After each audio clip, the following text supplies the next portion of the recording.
नमस्कार, स्वागत है आपका बिहार समाचार में। बिहार वालों के लिए सरकार ने आज बड़ी घोषणा कर दी है। साथ ही राशन कार्ड और गैस कनेक्शन वालों के लिए फिर से बड़ी खबर आ गई। राशन कार्ड और गैस कनेक्शन बंद हो सकता है। तो वहीं बिहार के गरीबों के लिए, किसानों के लिए, फुटपाथ पर रहने वालों के लिए भी सरकार ने कई योजनाओं की शुरुआत कर दिए हैं। आज की बिहार की बड़ी और महत्वपूर्ण खबरों पर बात करेंगे। इससे पहले आपसे एक छोटी सी अनुरोध है, कृपया वीडियो को एक प्यारा सा लाइक अवश्य कर दीजिएगा। आपका लाइक करना ही हमारी मेहनत का फल होता है।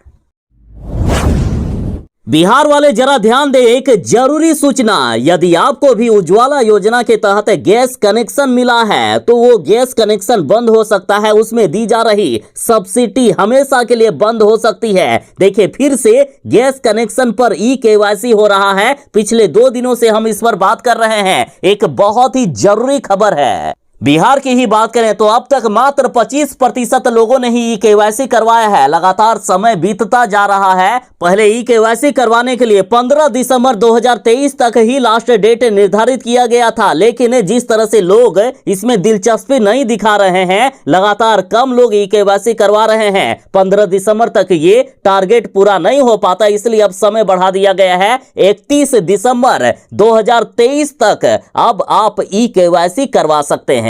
तो ई-केवाईसी आखिर कैसे होगा? तो देखिए, जिसके नाम पर कनेक्शन है, अधिकतम उज्ज्वला योजना का कनेक्शन महिलाओं के नाम पर है, तो उसी महिला को संबंधित गैस एजेंसी जहां से आपने गैस लिया है वहीं जाना होगा आधार कार्ड लेकर। आधार कार्ड को देखते हुए बायोमेट्रिक के द्वारा 5 मिनट में ई-केवाईसी प्रक्रिया पूरी कर दी जाएगी। और जो लोग ई-केवाईसी नहीं करवाएंगे 31 दिसंबर से पहले, उनका गैस कनेक्शन भी रद्द हो सकता है और सब्सिडी तो समाप्त पहले कर ही दिया जाएगा। वैसे हर खबर को आप शेयर करते ही हो, तो इस खबर को जरा आंधी की तरह फैला दीजिए। 31 दिसंबर 2023 से पहले जो लोग ई-केवाईसी नहीं करवाएंगे उनका बड़ा नुकसान हो सकता है। तो किसी गरीब का भला हो जाएगा। आपके एक शेयर से शेयर जरूर ही कीजिएगा।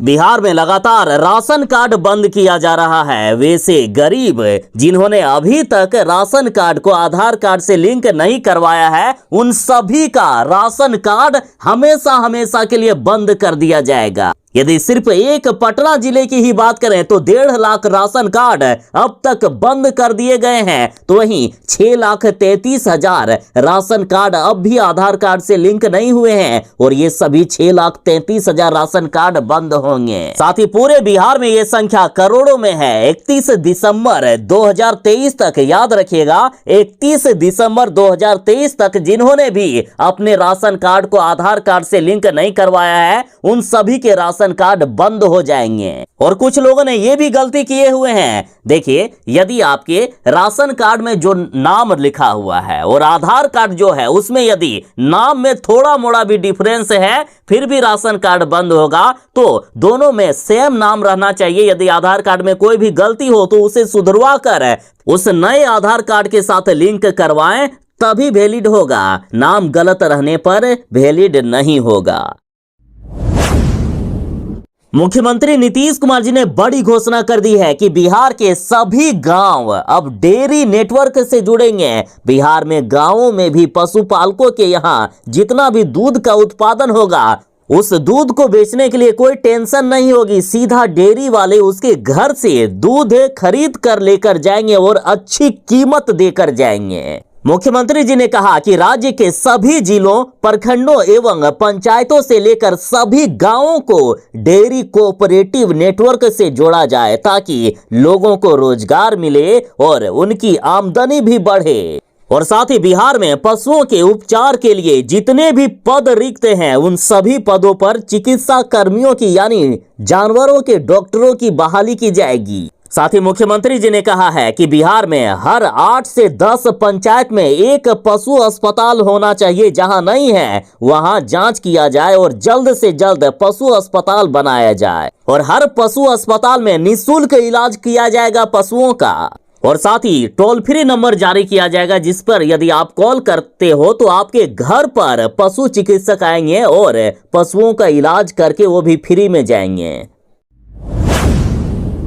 आप सड़क किनारे घर बनाते हो। आप जब घर बनाते हो तो सड़क नीचे होता है और आपका घर होता है ऊपर, लेकिन कुछ दिनों के बाद आपका घर नीचे चला जाता है और सड़क की ऊंचाई लगातार बढ़ती जाती है। लेकिन अब ऐसा नहीं होगा। अब सड़क की मौजूदा परत को उखाड़कर दूसरा सड़क बनाया जाएगा। अब सड़क की ऊंचाई नहीं बढ़ाई जाएगी। पथ निर्माण विभाग ने पटना उच्च न्यायालय के आदेश को आधार बनाते हुए इंजीनियरों को ऐसा करने को कहा है। विभाग के अपर मुख्य सचिव प्रत्यय अमृत की ओर से अभियंता प्रमुख व सभी मुख्य अभियंताओं को पत्र भी भेज दिया गया है। पत्र में कहा गया है कि विभागीय निरीक्षण के दौरान ये पाया जा रहा है कि सड़कों के उन्नयन या नए निर्माण में सड़कों की ऊंचाई को बढ़ाया जा रहा है, जो सर्वथा अनुचित है। अभी फिलहाल पूरे बिहार में पटना हाईकोर्ट के आदेश का अनुपालन नहीं हो रहा है। धड़ल्ले से पुरानी परत को हटाए बिना नए सड़कों का निर्माण हो रहा है, लेकिन अब ऐसा नहीं होगा। और सुनिए, कंपनी को पुरानी परत को हटाने के लिए अतिरिक्त पैसे दिए जाते हैं, लेकिन कंपनी वाले उस पैसे को बचा लेते हैं और सिर्फ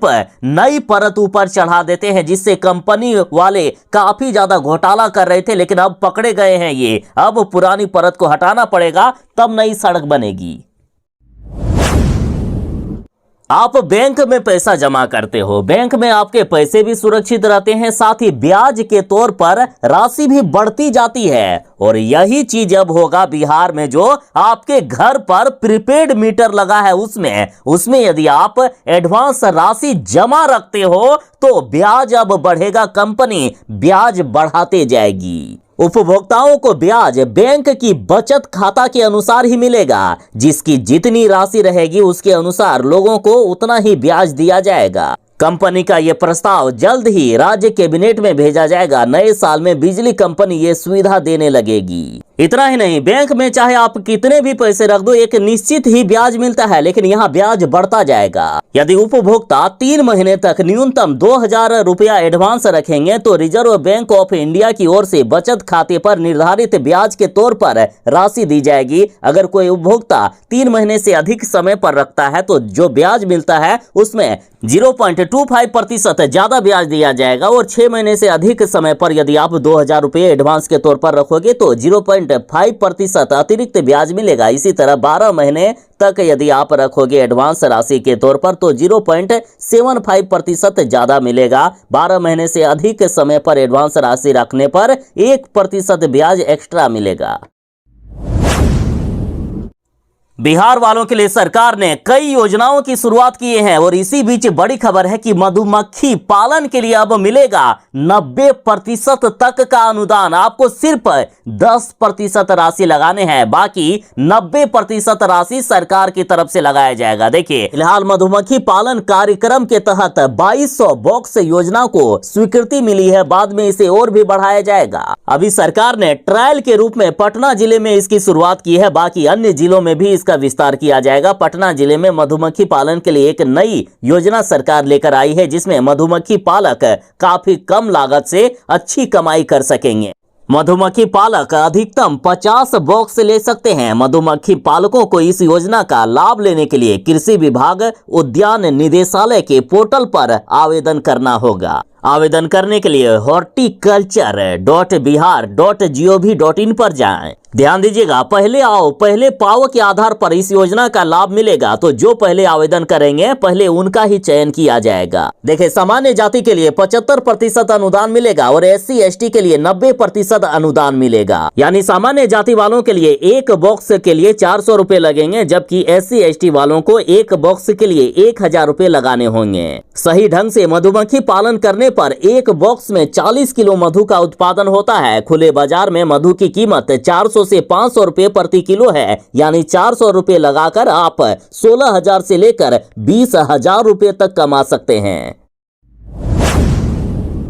बिहार में लगातार ठंड बढ़ता जा रहा है। बिहार में अगले 2 से 3 दिनों में हाड़ कपा देने वाली ठंड की शुरुआत हो जाएगी। बिहार में हवा का रुख बदला है। कल तक न्यूनतम तापमान 2 से 5 डिग्री सेल्सियस तक गिरेगा। ठंड काफी भयानक स्तर पर बढ़ेगी और अगले 2 से 3 दिनों में बिहार में हाड़ कपा देने वाली ठंड की शुरुआत हो जाएगी। मौसम विभाग ने लोगों को इस भयानक ठंड में बच के रहने को कहा है। मौसम विभाग ने पूरे राज्य का मैप जारी करते हुए बिहार के सभी जिलों को सावधान रहने को कहा है। मौसम विभाग ने कहा कि इस बदलते मौसम में बच्चों और बुजुर्गों को बच के रहना है। साथ ही ब्रेन हेमरेज के लगातार मामले बढ़ते जा रहे हैं, अतः जरा सावधान रहें।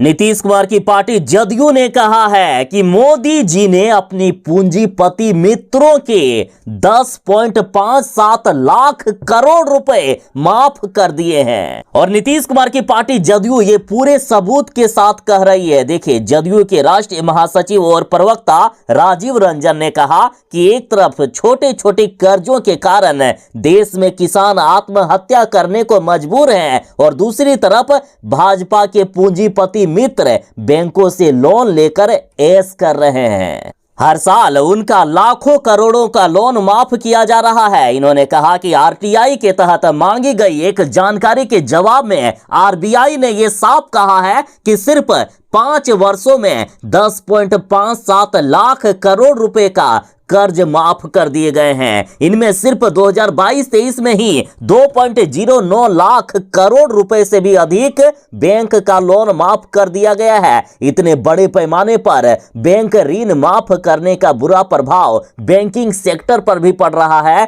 इनका सकल एनपीए गिरकर आज 3.9% पर आ गया है, जो मोदी सरकार के 10 वर्षों के सबसे न्यूनतम स्तर है। किसानों के ऊपर पूंजीपतियों के हितों को तरजीह देने से स्पष्ट है कि भाजपा को किसानों की आमदनी बढ़ाने में कोई दिलचस्पी नहीं है। बिहार में काफी ज्यादा ठंड बढ़ गई है। साथ ही मौसम विभाग ने कहा है कि अगले 24 से 48 घंटों में बिहार में भयानक गति से ठंड बढ़ने वाला है। बिहार में 4 डिग्री सेल्सियस तक पारा गिर सकता है और बिहार में गरीबों को, मजदूरों को या फिर फुटपाथ पर रहने वालों को ठंड से बचाने के लिए जगह जगह पर रैन बसेरा बनाया जा रहा है। राजधानी में अभी तक 17 स्थलों पर रैन बसेरा बना लिया गया है। बिहार के सभी जिलों पर रैन बसेरा बनाया जाएगा और मजदूरों के साथ छात्र भी रैन बसेरा में आश्रय ले रहे हैं। रैन बसेरों में पुरुष और महिला के लिए अलग अलग व्यवस्था की गई है। बिहार सरकार ने कहा है कि बिहार में गरीबों को, मजदूरों को बचाने के लिए हर स्तर पर प्रयास किया जाएगा। बिहार में जगह जगह पर रैन बसेरे बनाए जाएंगे, अलाव की व्यवस्था की जाएगी, गरीबों को कंबल भी बांटा जाएगा। बिहार वालों के लिए बड़ी खबर है कि टेढ़े मेढ़े पैर का अब निःशुल्क इलाज होगा। देखिए, बिहार सरकार ने बड़ी घोषणा कर दी है कि एसकेएमसीएच मुजफ्फरपुर और जेकेटीएमसीएच मधेपुरा में भी अब टेढ़े मेढ़े पैर का निःशुल्क इलाज होगा। इसके अलावा 7 जिलों के सदर अस्पतालों में भी मरीजों को ये सुविधा मिलेगी और अभी वर्तमान में भी राज्य के 6 मेडिकल कॉलेजों में ऐसे मरीजों का निःशुल्क इलाज किया जा रहा है और अब बिहार के 7 अन्य सदर अस्पतालों में भी ये सुविधा मिलेगी। जिन 7 सदर अस्पतालों में ये सुविधा मिलेगी उनमें से औरंगाबाद, बेगूसराय, जहानाबाद, जमुई, पूर्णिया, रोहतास तथा शिवहर शामिल है। होमगार्ड को काफी ज्यादा दिक्कत होती है क्योंकि होमगार्ड के कंधे पर 9 किलो की पुरानी पिस्तल को थमा दिया जाता है, लेकिन अब ऐसा नहीं होगा। अब इनका भी आधुनिकीकरण किया जाएगा। अब होमगार्ड को मिलेगा पिस्टल व AK-47 जैसे आधुनिक हथियार। देखिए, बड़ी खबर है कि होमगार्ड यानी गृह रक्षकों के कंधों से 9 किलो की पुरानी राइफल हटाने की तैयारी शुरू कर दी गई है। उन्हें अब प्रशिक्षण देकर 9mm pistol, INSAS, AK-47, AK-56 जैसे अत्याधुनिक हथियार दिए जाएंगे। राष्ट्रीय स्तर के संस्थानों से उन्हें प्रशिक्षित कराया जाएगा। एक तरफ से गृह रक्षकों को हर तरह से आधुनिक बनाने की तैयारी चल रही है। ये जानकारी खुद बिहार गृह रक्षक व अग्निशमन सेवाओं के ADG सुनील कुमार नायक व SP चंदन कुमार कुशवाहा ने प्रेस कॉन्फ्रेंस में दी है।